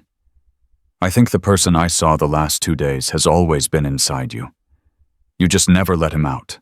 You were too busy punishing yourself for something that wasn't your fault. My sister wasn't your responsibility. You were 12 years old, Marcus, a child. You couldn't have saved her any more than you could have stopped the sun from setting. Elena stepped closer. But the man who saved Sarah Chen, the man who made a promise to a 7-year-old girl and moved heaven and earth to keep it, that's someone worth knowing. That's someone worth loving. Even after everything. Because of everything. She took his hand. You've spent 36 years running from who you really are. Maybe it's time to stop running. Before Marcus could respond, his phone buzzed. Ghost's number. Reaper, we've got a situation. FBI just arrested Senator Mitchell at his office, but his lawyer is already spinning a story that this was all about biker gangs manufacturing evidence. They're claiming the syndicate doesn't exist, and that we orchestrated everything to frame innocent politicians.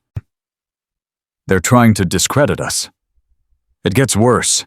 The arrested cops are talking now, trying to cut deals. They're saying Kane was a lone operator, that the higher-ups knew nothing about the illegal operations. Without Kane's testimony, the whole case against the leadership could fall apart.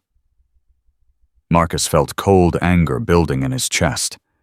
They had sacrificed so much, 11 men dead, countless more wounded, and now the people truly responsible were going to walk away. Where's Kane now? Federal holding facility downtown. They've got him in isolation. Can you get me in to see him?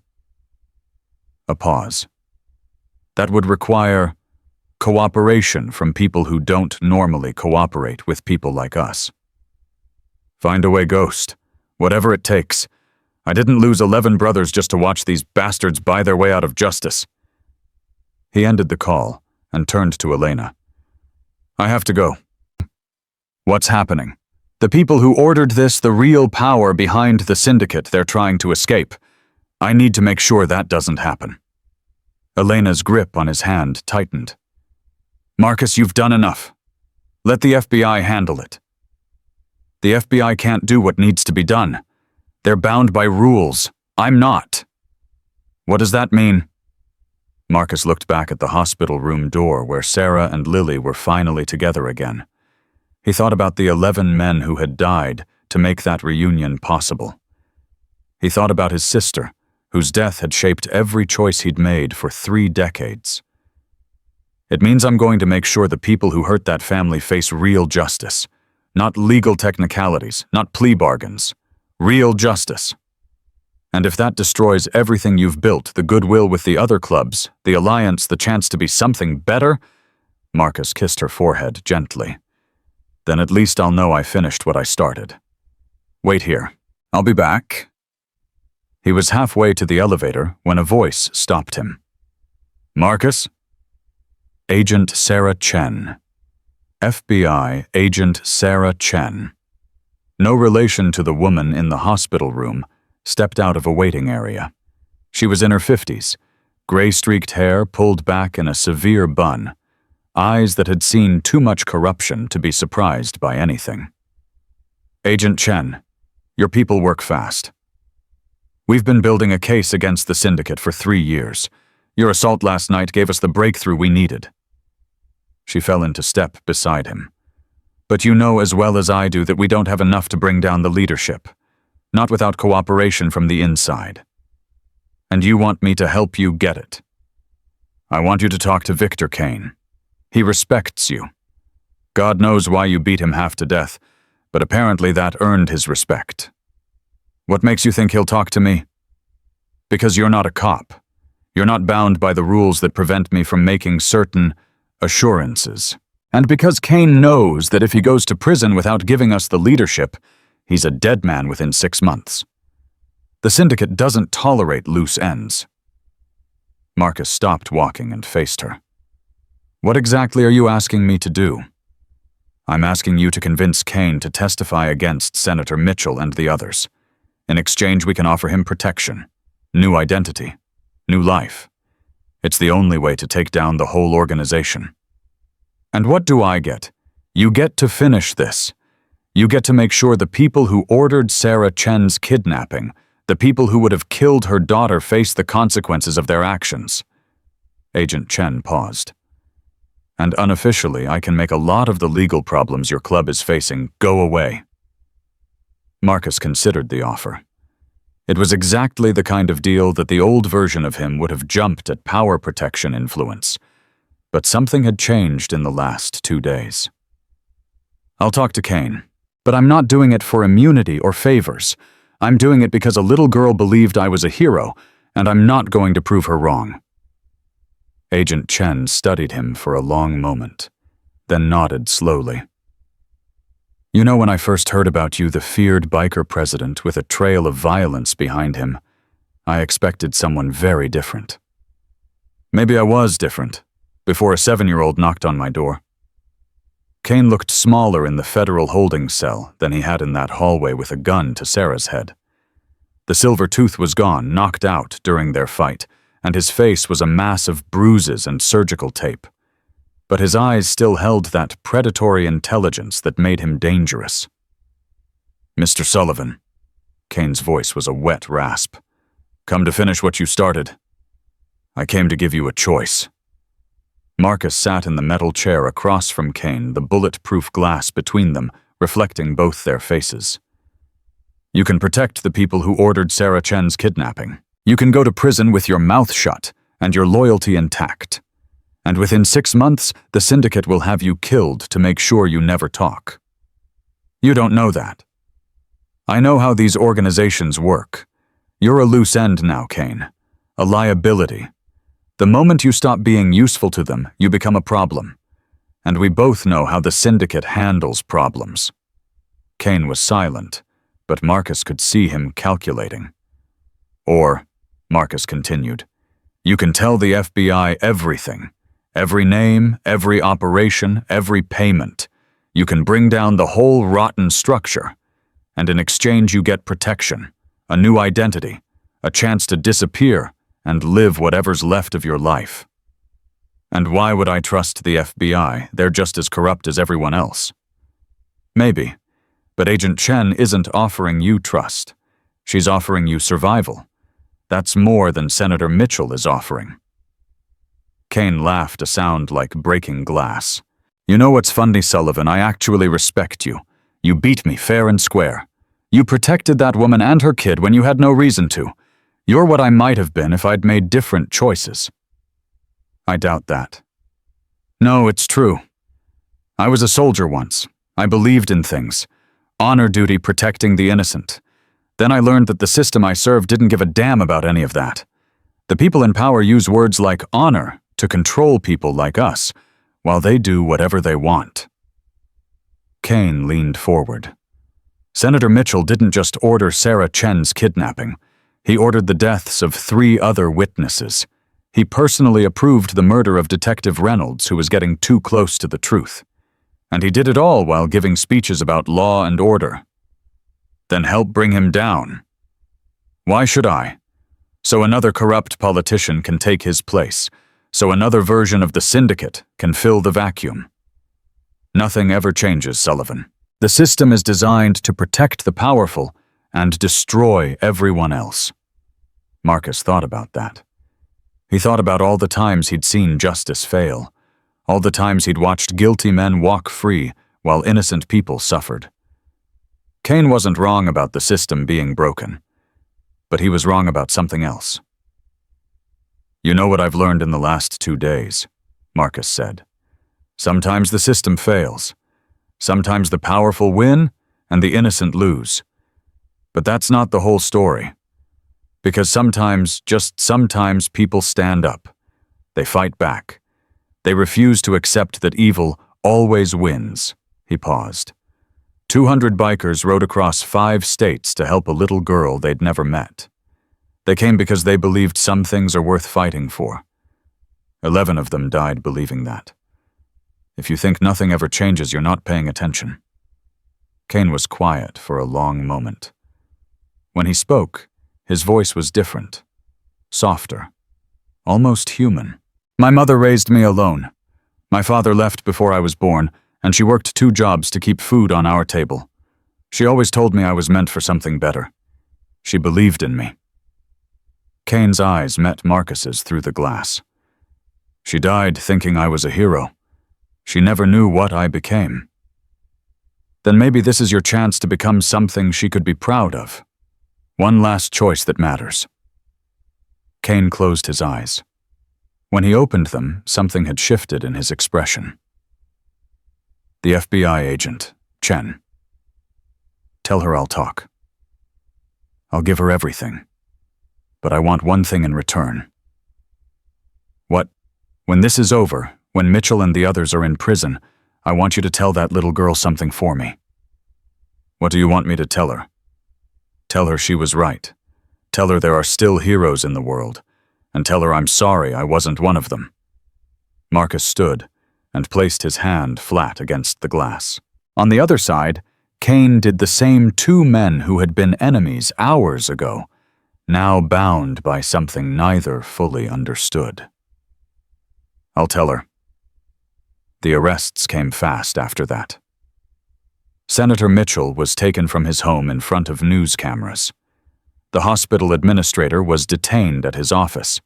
The corrupt police captain was arrested during a press conference where he'd been denying any involvement with the syndicate.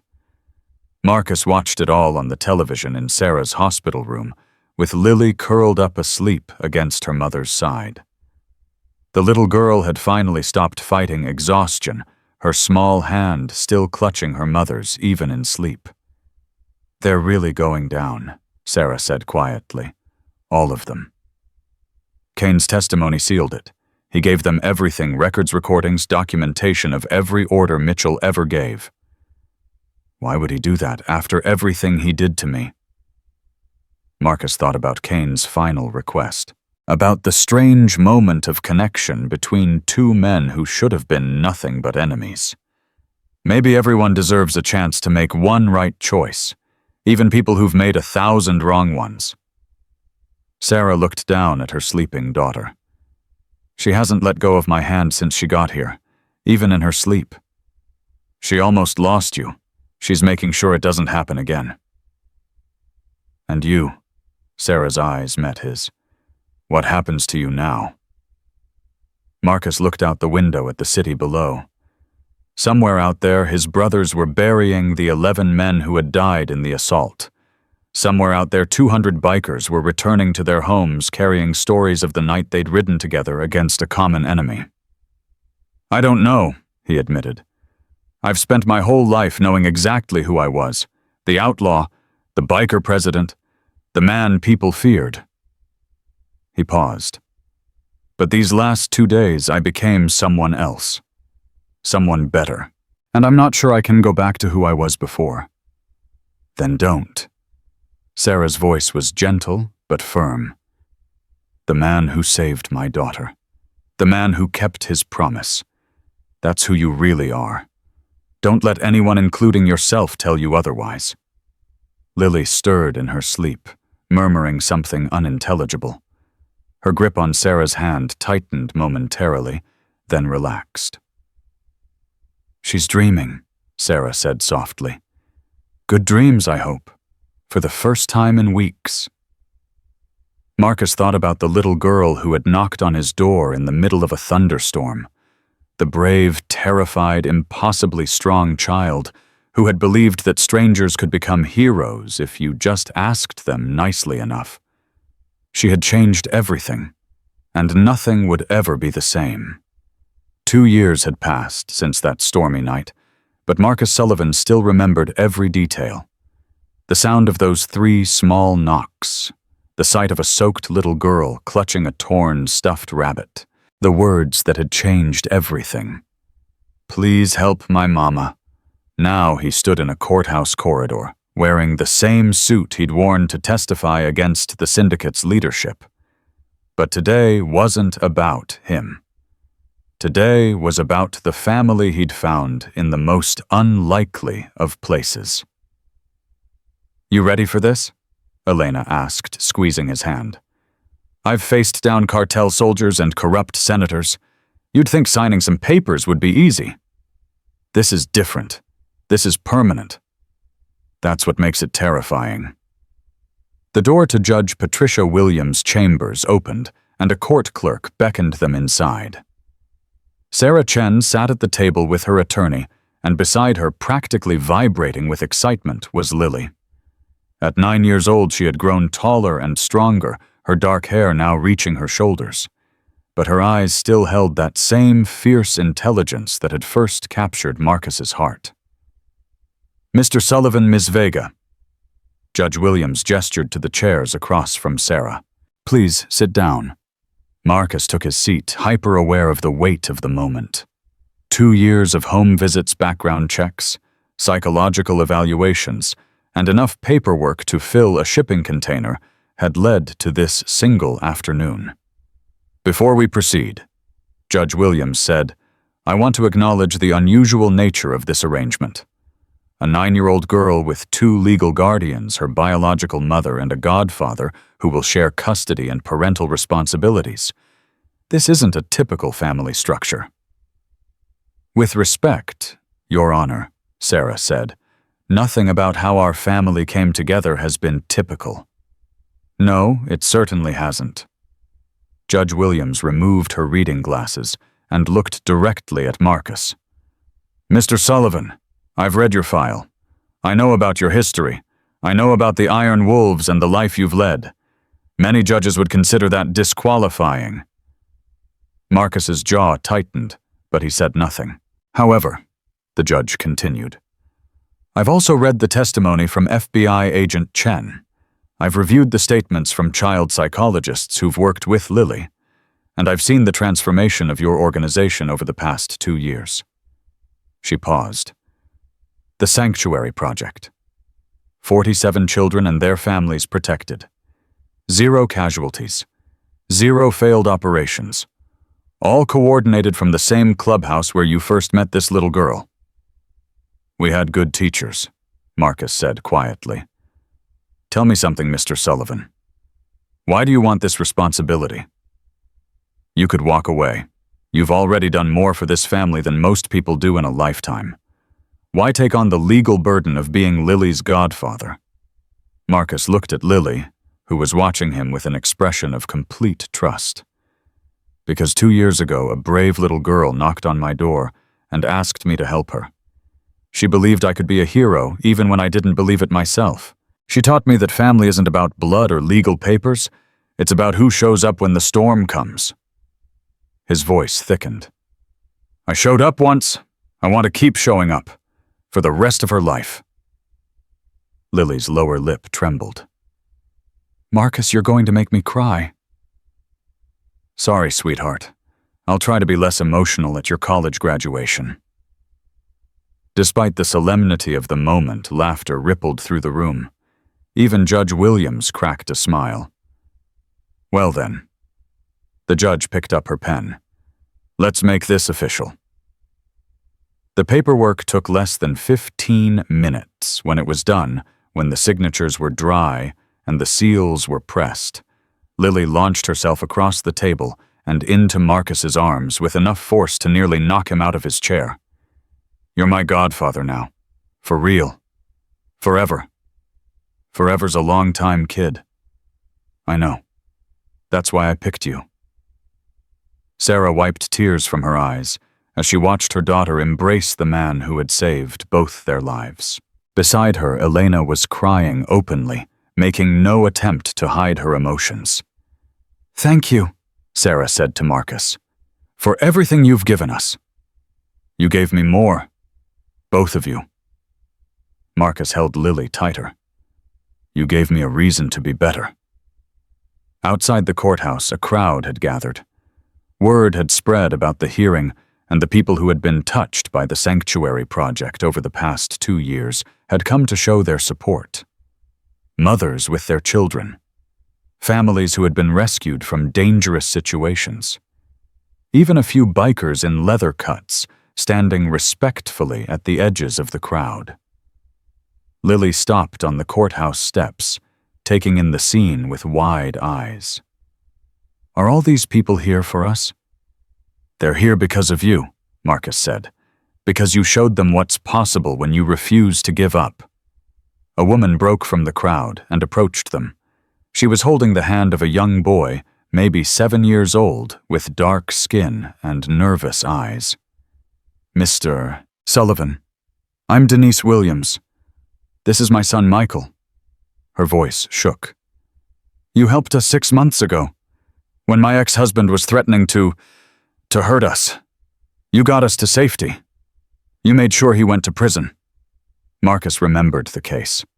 A brutal domestic situation that had nearly ended in tragedy before the sanctuary project intervened. I'm glad you're both safe, Denise. Michael wanted to tell Lily something. Is that okay? Lily crouched down to Michael's level, the same way Marcus had crouched for her 2 years ago. Hey, buddy, what's up? Michael fidgeted nervously, then held out a small, crudely drawn card. I made this for you, because my mom told me how you were the first kid the bikers helped, and how you were super brave and helped them find other kids who needed help. Lily took the card carefully. It showed stick figures of motorcycles and a little girl with dark hair surrounded by hearts and stars. Across the top, in careful block letters, Michael had written, My hero. Michael, Lily said softly, this is the most beautiful thing anyone's ever given me. Really, really. She gave him a hug that made the boy blush crimson. And you know what, you're brave too. It takes courage to ask for help when you're scared. That's the hardest thing in the world. Sarah watched the exchange with tears streaming down her face. The little girl who had once been so terrified she couldn't speak above a whisper was now comforting other children who had walked the same dark path. She's going to change the world, Elena murmured. She already has, Sarah replied. The celebration at the Iron Wolves clubhouse that night was unlike anything the organization had ever seen. The space that had once been filled with whiskey cigarette smoke and the rough energy of outlaw bikers had been transformed over the past 2 years into something new. A place where families gathered, where children played safely, and where the word family meant something beyond blood. Doc had set up a medical clinic in the back room, offering free services to anyone who needed them. Elena's women's shelter had expanded with satellite locations across the city. and the main hall had become a de facto community center, complete with a small play area for children and a wall covered in photographs of the families the sanctuary project had helped. Lily stood before that wall, now studying the faces of children she'd never met, but who owed their safety in part to her courage on that stormy night 2 years ago. "That's a lot of people," she said.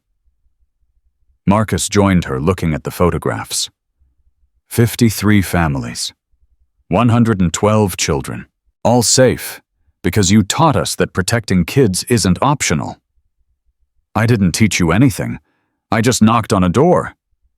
And that was enough. Sometimes the bravest thing anyone can do is ask for help. Ghost approached, tablet in hand, his pale face troubled. "Reaper, we've got a situation. There's a kid at the shelter downtown, 7 years old. Her mother's in the hospital and there are men looking for them. The mother witnessed a crime and—" Marcus felt the familiar cold settle in his chest. Another child. Another family in danger. Another storm to weather. "What's the kid's name?" "Sophie. Sophie Martinez." "Tell Elena we're on our way." Marcus turned to find Lily watching him with knowing eyes. "I have to go, sweetheart. There's a little girl who needs help." "I know." Lily hugged him tightly. "That's what you do. That's what we all do now." Sarah appeared beside them, having overheard the conversation. "Be careful, Marcus." "Always am." "No, you're not. But I love you anyway." She kissed his cheek. "Go save another family. We'll be here when you get back." Marcus rode through the night with Hammer and Ghost at his side, the same brothers who had stood with him 2 years ago when everything began. The streets were quiet, but he knew from experience that quiet could be deceptive. Danger lurked in shadows, and evil never truly slept. The shelter was a 2-story building that Elena had converted from an abandoned warehouse. It looked ordinary from the outside, deliberately so, but inside it was a fortress of safety for women and children fleeing impossible situations. Elena met them at the door, her face grim. "Sophie's terrified. She hasn't spoken since her mother was attacked. The doctors say her mother will recover, but it's going to be a long road. And the men who hurt them, still out there. We think it's connected to a human trafficking ring that's been operating out of the Port District." Sophie's mother was about to testify against the ringleaders. Marcus felt the familiar rage building. Different faces, different names, but the same evil. The same predators who thought they could hurt the innocent without consequences. "Take me to her." Sophie Martinez sat in a corner of the shelter's children's room, her knees pulled to her chest, her eyes fixed on nothing. She was small for 7, with dark hair and a face that reminded Marcus painfully of Lily on that first night. He crouched down a few feet away, giving her space. "Hey, Sophie. My name's Marcus. I'm a friend." She didn't respond, didn't even look at him. "I know you're scared. I know the world feels dark and dangerous right now, but I want to tell you something important." He paused. "A couple years ago, a little girl about your age knocked on my door during a thunderstorm. She was scared just like you.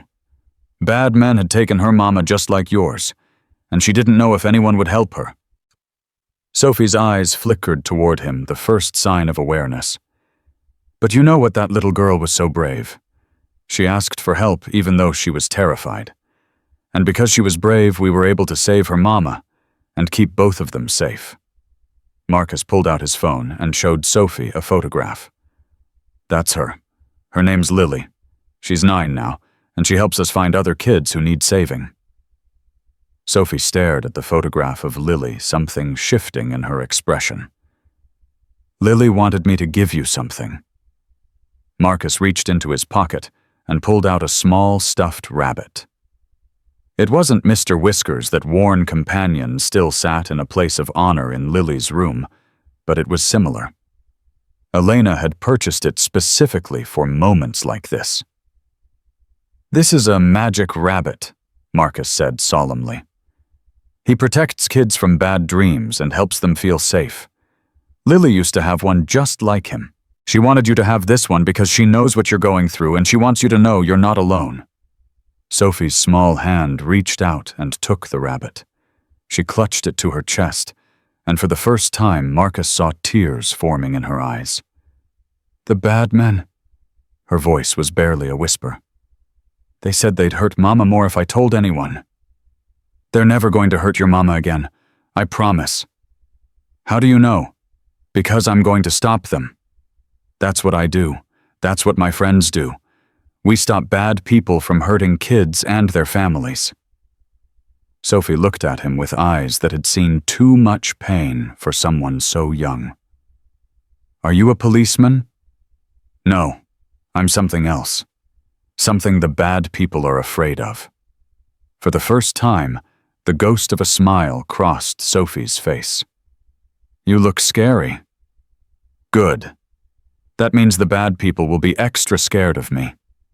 Within 48 hours, the trafficking ring was dismantled.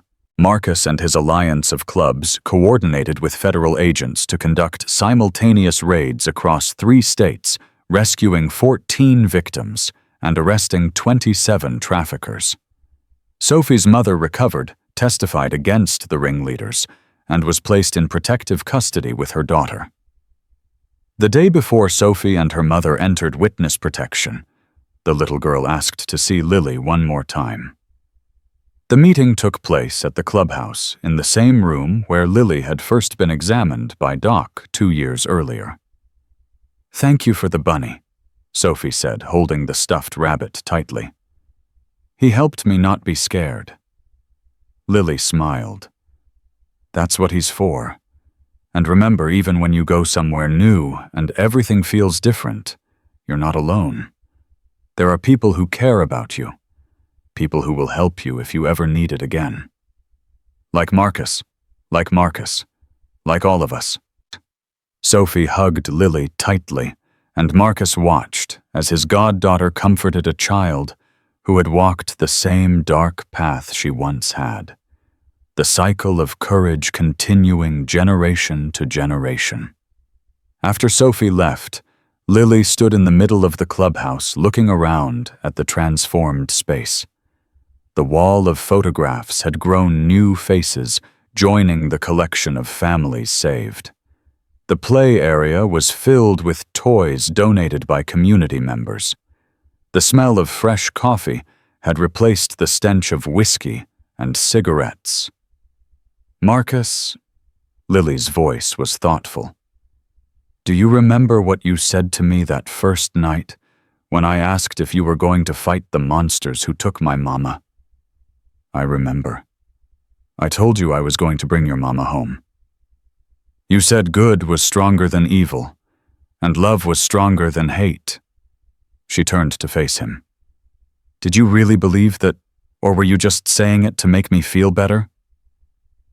Marcus thought about the question carefully. 2 years ago, he wasn't sure he would have believed his own words. He had seen too much darkness caused too much pain, failed too many people he loved. But now, I believe it because you taught me it was true. When you knocked on that door, you had no reason to believe anyone would help you. But you believed anyway. You trusted strangers with your life and your mother's life. That kind of faith, that kind of courage is what makes good stronger than evil. "And love," Lily pressed. "What makes love stronger than hate?" Marcus looked around the clubhouse. At Elena, who had returned to his life and made him want to be better. At Sarah, who had become the sister he'd lost decades ago. At Doc and Hammer and Ghost, who had found new purpose in protecting families instead of fighting over territory.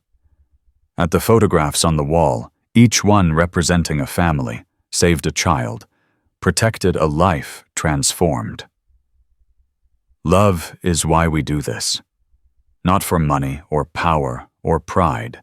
We do it because we love people we've never met. We love the idea that every child deserves to be safe. We love the possibility of a world where monsters don't win. He put his hand on Lily's shoulder. That's what you gave us, Lily. The chance to love something bigger than ourselves. That night, after the clubhouse had emptied, and Lily was asleep in her room, Marcus sat on the porch and watched the stars. Elena found him there, wrapping a blanket around both their shoulders as she settled beside him. "You're quiet tonight," she observed, "thinking about how much has changed. 2 years ago, I was leading a gang of outlaws who cared about nothing but territory and pride. Now we're running a child protection network that spans 5 states. Are you happy with how things turned out?" "Happy isn't quite the right word," Marcus considered. "Grateful, humbled, sometimes terrified that I'm going to mess it all up." "You won't. How do you know?" Elena smiled and leaned her head against his shoulder. "Because you've got something you never had before. A reason to be better. A family that believes in you. And a goddaughter who will never let you forget who you really are." "Who am I really, Elena? After everything I've done, all the people I've hurt, who am I?" "You're the man who kept his promise to a 7-year-old girl. Everything else is just noise." They sat in comfortable silence, watching the stars wheel overhead. Somewhere in the city, other children were going to sleep safe and warm, and unaware of the dangers that lurked in the shadows. They would never know about the network of protectors who stood ready to help them if they ever needed it. They would never know about the little girl who had started it all with 3 small knocks on a stranger's door. And that was exactly how it should be. Inside the clubhouse, Lily dreamed of knights on motorcycles, of brave women with gentle hands, of a world where the good guys always won because they never stopped fighting. In her arms, Mr. Whiskers, worn thin from 2 years of constant companionship, kept watch through the night. On her nightstand, beside the lamp that glowed with soft light, sat a framed photograph from the courthouse. Marcus, Elena. Sarah and Lily standing together on the steps, smiling like people who had found something precious and would never let it go. A family. Not born from blood, but forged in courage. Not perfect, but unbreakable. And somewhere out there, in the vast network of shelters and safe houses that had grown from one little girl's desperate cry for help, other families were finding the same thing. The same hope. The same love. The same proof that even in the darkest storm there was always a door to knock on. Always someone who would answer.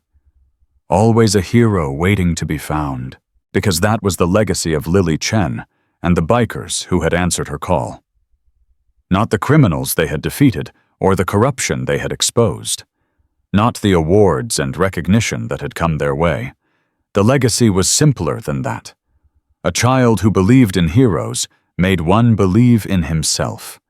And that faith passed from heart to heart, became a light that darkness could never extinguish. Marcus Sullivan had learned many things in his 50 years of life. He had learned that violence was easy and peace was hard. He had learned that revenge felt sweet until the taste turned bitter. He had learned that the only power worth having was the power to protect those who couldn't protect themselves.